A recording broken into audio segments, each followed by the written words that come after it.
Wild by F.A. Starhawk. Chapter 11. Epilogue. Sena stretched his arms up over his head, careful not to go too far, in fear that Shin would see and go out of his mind with worry that Sena might open up his wound again, even though it had mostly healed over by now. Over the past week, Hiruma had forced Sena to stay in bed, even though the brunette was certain that he was more than capable of walking around without hurting himself. He suspected it was just a scheme thought up by Hiruma to make him seem more injured than he actually was, so that Lady Shin wouldn't be able to bear any ill will against him without feeling guilty for it. Of course, the drawback of that was everyone else also thought he was in a worse condition, and they ended up worrying about him more than they should have. Shin had been particularly insistent on staying at Sena's side while he was bedridden, and Takami was more than happy to cancel his lessons to give the both of them plenty of time together. Suzuna had come around for short visits several times a day, although she hardly attempted to make conversation. Usually, she just observed Sena and Shin for a while with an all-knowing smile before she got back to her chores. Thankfully, that's all over now. It feels so good to be able to stretch out my legs again. Sena smiled lightly as he made his way downstairs, pausing when a familiar set of quick footsteps headed his way. Shin appeared from the hallway, wildly looking around for a moment before his eyes locked on Sena, who calmly rose a hand and waved at him. Sena. Shin rushed down 5 steps and stopped at Sena's level, worriedly looking him over. You shouldn't go off by yourself. Hiruma said you only just became well enough to walk. Seijuro, I feel fine, Sena replied, touched at the amount Shin worried over him. You might feel fine, but what if the pain came back while you were walking down the stairs? Even if it's improbable, I can't help but worry. Sena bit back the need to coo at Shin's adorably protective side. Well, what do you suggest I do then?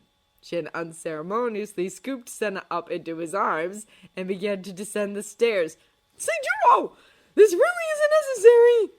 Sena weakly protested with a blush as Shin reached the ground level and gently began to maneuver Sena onto his own feet. Of course it is, Shin replied stubbornly before a flash of concern lit up his face.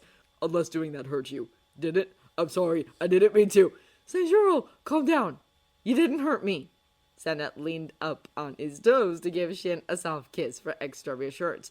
But you really don't need to carry me everywhere we go. I'm not going to break. Shin looked about ready to protest, but Sena calmly pressed a finger against his lips to silence him. If it makes me feel better, you can escort me around whenever I go anywhere, okay? Shin nodded, satisfied that Sena would constantly be in his sights in case anything troubling occurred. That being said, would you mind going for a walk outside with me?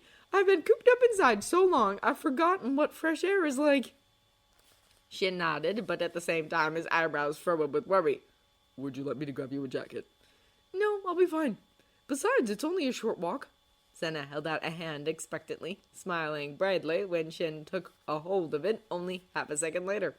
The air outside was cool and crisp, a welcome difference that Sena wanted to take advantage of for as long as he could, until he was brought back into the almost stale air of his room.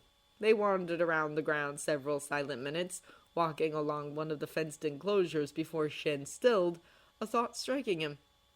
Hiruma told me to invite him to our wedding.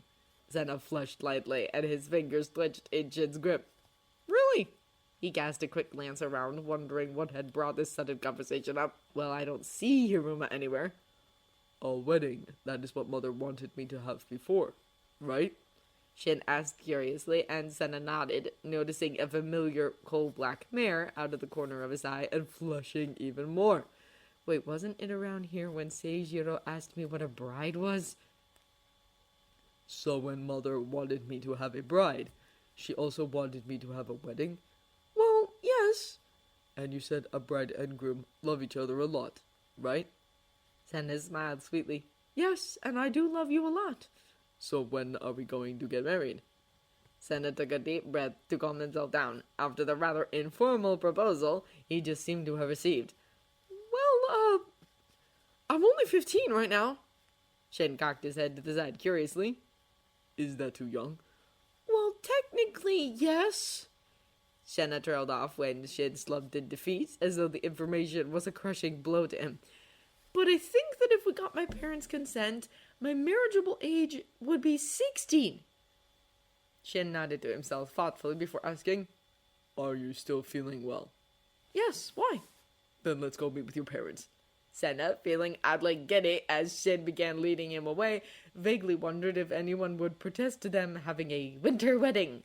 No one did, although to be honest, when they told Seijiro's parents about their plan, after getting the consent of Sena's parents, Lady Shin had proceeded to choke at the mere mention of marriage.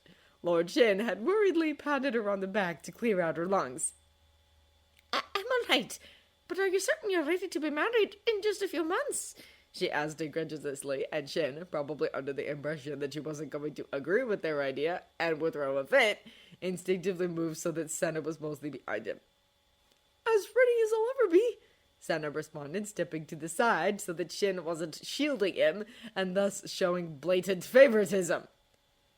Well then, I suppose I'd better get started, Lady Shin mused as she looked upwards, tapping her chin in thought and thankfully not reacting to Shin's protective nature. Sorted, but it's months away. My new child. Weddings take ages to plan. Come along with me now. She stepped forward and clasped Sena's hand, thinking aloud as she began leading him away. A wedding in the winter, how untraditional. And I suppose that it will be easier to book and order things this way, since we won't have any other couples to compete with. Sena followed after her, dumbfounded, and he could just tell that Shin, who was trailing behind them, was wearing a similar expression. Had she just accepted the inevitable, or is she just really excited about planning out a wedding? Maybe it was a bit of both. She had been neutral to him as of late, not really nice, but not anything like how she used to be to him. He and Shin were ushered into the study and were instructed to sit down before Lady Shin peacefully began to explain seemingly everything there was to know about weddings. The past year had certainly been the strangest time of his life, especially the tail end of it. But, he mused as he reached out for Shin's hand, unable to hold back his smile when Shin eagerly took hold of the appendage, I wouldn't change a thing. End of Wild by F.A. Starhawk. If you enjoyed this recording or the content, feel free to leave a comment below or a review of the original story from the link in the descriptions. Thank you for listening. Please like and subscribe to support this channel.